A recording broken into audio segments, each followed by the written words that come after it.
on a quest to rescue the fair princess from the clutches of an evil dragon. It looks like an animated Hollywood feature, but it's not.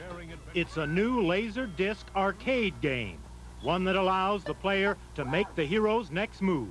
It's about a little knight who has to go into a castle. He has to go through 38 rooms that are booby-trapped, and in just a fraction of a second, you have to keep him from dying or getting into trouble. The player must make some 400 decisions during a 6-minute game. The right decision, the hero escapes. The wrong one, and it's back to the drawing board.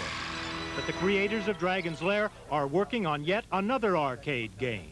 The second one is Space Ace, and it is a game that's a little more complicated. It's a game in which we're going to be able to take several paths as we go through any adventure. This is an animation challenge, so our background men are painting backgrounds very much the way they would do if we were making a classical animation feature. They're creating the environment over which we will place the little characters, and these characters are the identifying factor that the game player will have to look at and help get in or out of trouble. So stand by.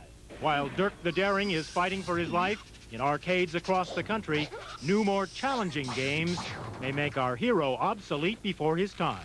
Dragon's Lair, the fantasy adventure where you become a valiant knight on a quest to rescue the fair princess from the clutches of an evil dragon.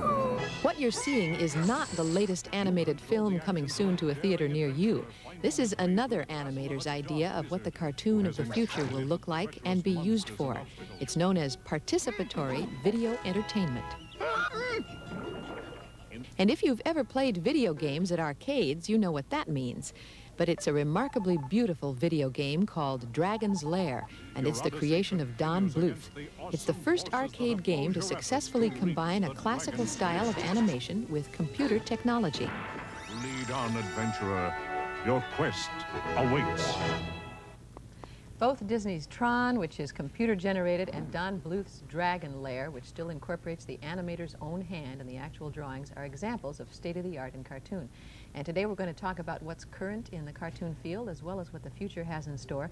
The animation director of Dragon's Lair, Don Bluth, is with me in the studio, and I'm thrilled to meet him because I just love cartoons all to pieces. It's a pleasure to be here, Ann. It's nice to have you here. And if you thought that there was a little touch of Disney in some of the drawings in Dragon's Lair, or if you ever saw Secret of Nim and thought that that was a beautifully drawn piece, you did work for Disney for 10 years, right? Yes, I did. I worked 1 year when Walt was still there, and that was way back there in 1956. I was just out of high school. You were a sprout. A sprout, a real one. And then I left for so many years and traveled about and grew up a little bit, and finally went back in 1971, and a total of 10 years I was there at the Disney studio. Well, show me what an animator does. Well, basically an animator is an actor. We have to remember that. He's a guy who loves to act, but he's too scared to do it on a stage. And he knows how to draw, so what the guy will do is he'll try and draw it. Ah.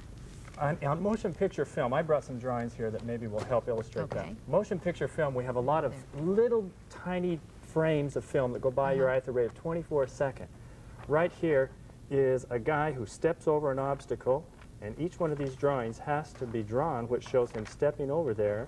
Ah. And then he gets hit by a laser gun and turns into a little kid and screams.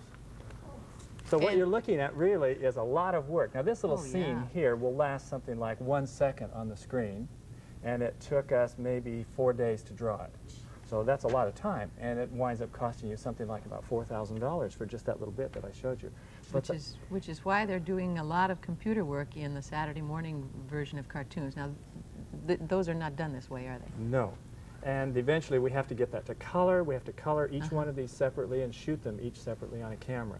And the computer-generated animation, a lot of that is done with a lot of little numbers and mathematics, which I am terrible at, so I haven't gotten very involved in that. So you still do it by hand? I'd still do it by hand on cell. Now you do use a computer, though, in Dragon's Lair, but yes, not to do the drawings. There's a special thing that we've just come up against that's the most wonderful thing. It's called a laser disc.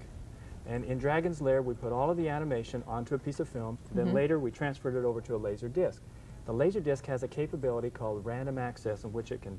There's a disc right now, by the way. Looks like a shiny record. Isn't it? It's sort of iridescent and silver, but is basically like a phonograph record, and this laser light can pinpoint any point on that disc in an instant. That allows us to design scenes, go to a scene that shows a threat, and then immediately go to a scene that shows the threat going away and him getting saved. Ah. So if the player then, looking at the pictures that are on that laser disc, pushes the right button and moves the right joystick, he will cause the animation to be seen that's appropriate to his moves. And if he pushes the wrong button, well, you drop him through the pit. Right, and he loses his money, and, you know, and the industry goes on. Well, now, Tron was done with a computer actually doing the drawings, That's right. Somebody designed what they wanted it to look like, and the computer ran with it? It's a combination. See, I think that a computer is a tool, and no matter how you cut this thing, it's the human who is the artist, is the important part. Nice to know. Because you'll never replace the human part. As long as he can take that computer and make beautiful pictures, or we can take pencil and paint and make it beautiful pictures, it's really basically the same thing. It's how to use your tools. And computer generated is a beautiful look that has its own look. Cell animation is my preference, and I simply like that, so I go at it that way. Oddly enough, we both cost the same amount. We cost about $100,000 a minute. Oh my word. When you're looking at it, don't blink.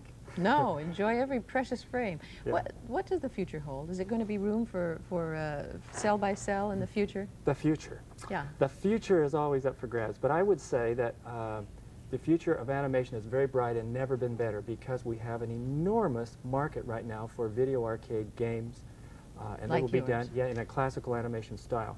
It seems that Japan has just dumped $150 million into making Laserdisc players because of Dragon's Lair. Is that right? And that means that probably the whole Laserdisc industry now will open up, and you'll be able to have Laserdisc in your home. That means instruction, education. It means the whole thing's going to happen. So, and all because of you, Don Couldn't have Bluth. been better. Thank you for being here. Oh, It was and my a delight pleasure. to meet you, and I hope you don't just do the video games, because Secret of Nim was wonderful. I'll work on another one one like that. Good, good. Glad to hear it. Paul.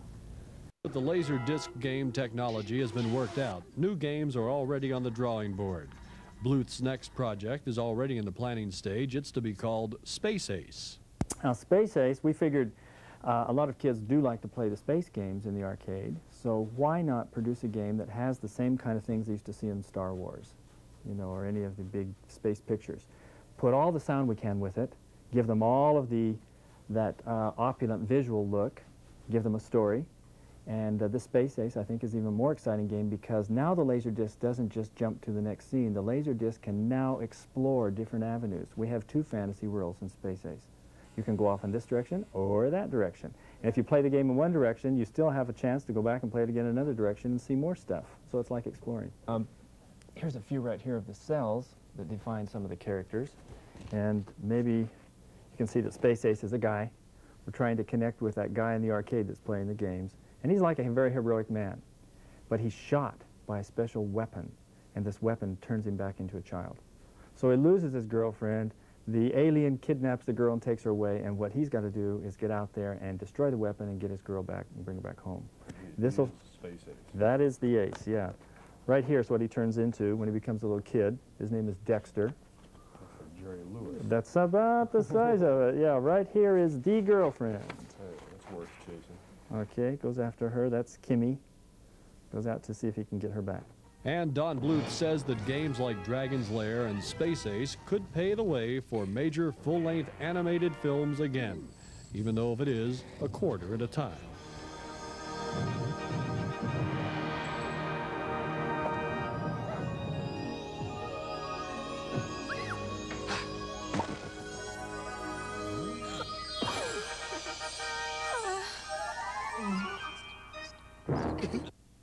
Now Dyer is ready with Space Ace. The scripts and storyboard are done locally. The animation is by former Disney artist Don Bluth. This working video copy shows the sketches along with the finished layout. Come on, use the aqua booms.